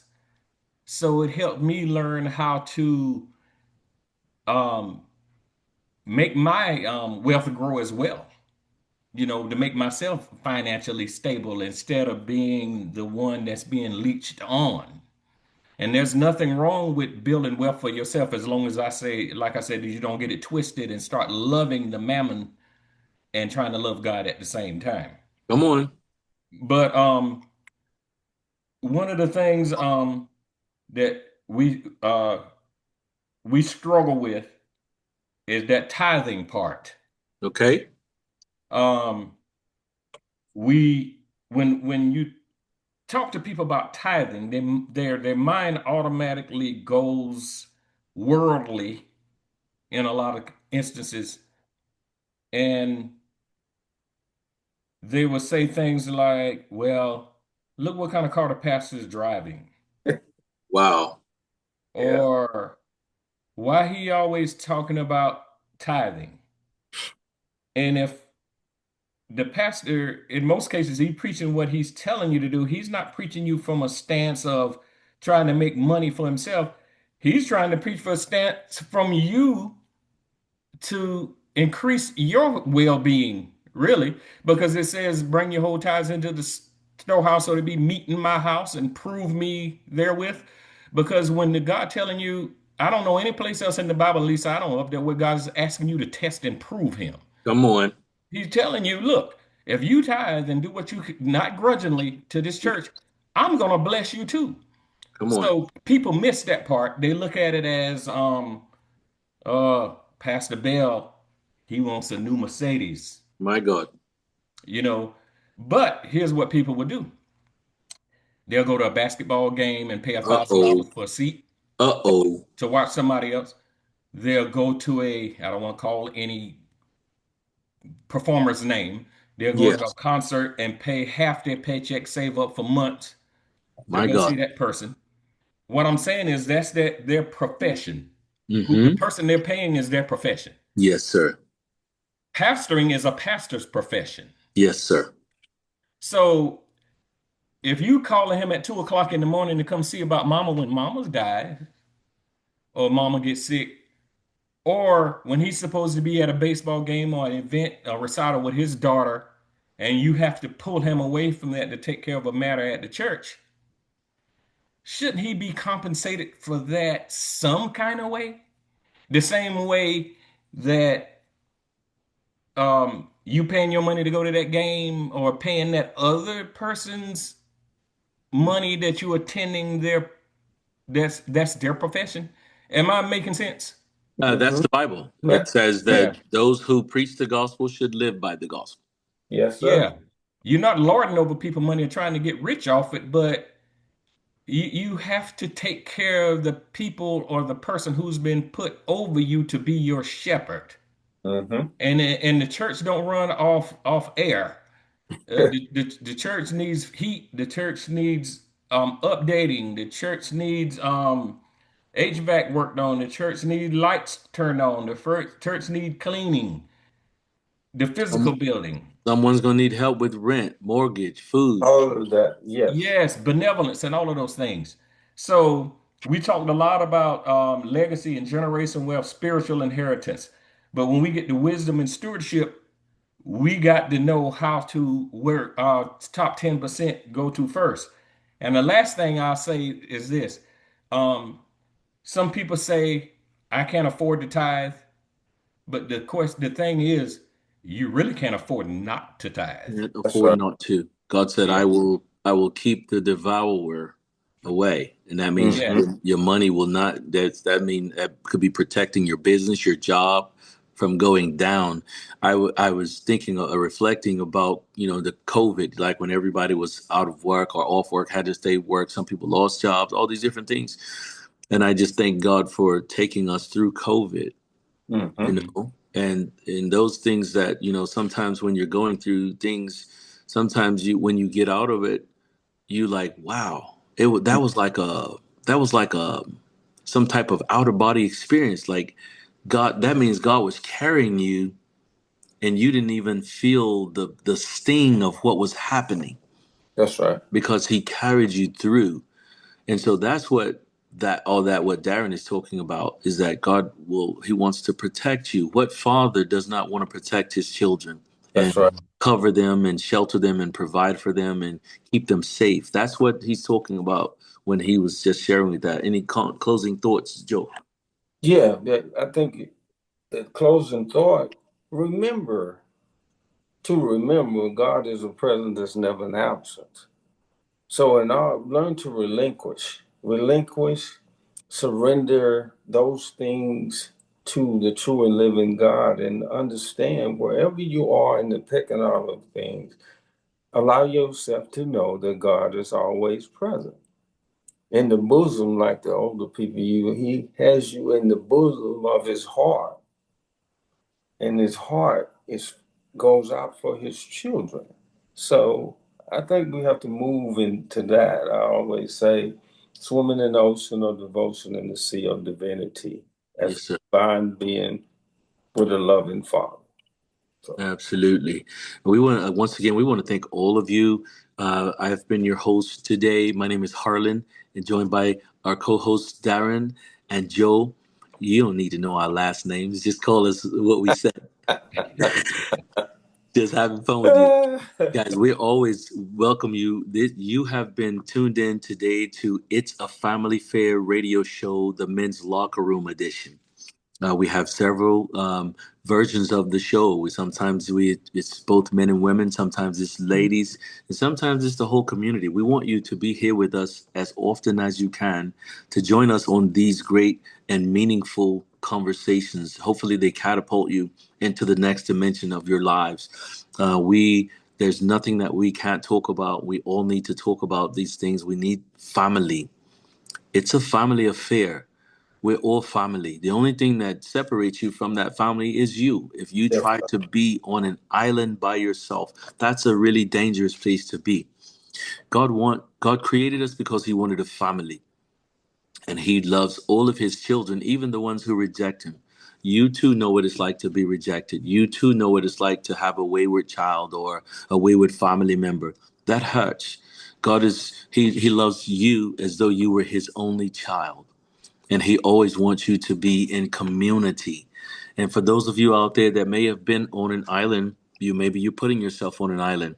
That's not the way God wants it. He wants you to have family, associates, friends, whether that's biological family or the family that you build. We don't get to choose our relatives, but we do get to choose our family. Let nothing keep you away from the love of God. Man doesn't represent God. God represented man in the fact that he put himself in the flesh, sacrificed himself to pay for our sins, to redeem us back to himself. Don't get it twisted. Don't let anything keep you away from the salvation that the Lord has already provided for you. We love you, but God loves you more. This has been an edition of Yes. Men's Locker Room, the It's a Family Affair radio show edition. We will see you guys on next month, but we're always here every Thursday night in the Men's Locker Room. Everyone needs to be on these conversations. Guys, we thank you for joining us today all around the world, wherever you are, and we will see you soon. God bless. Keep living forward. We'll see you then. All right.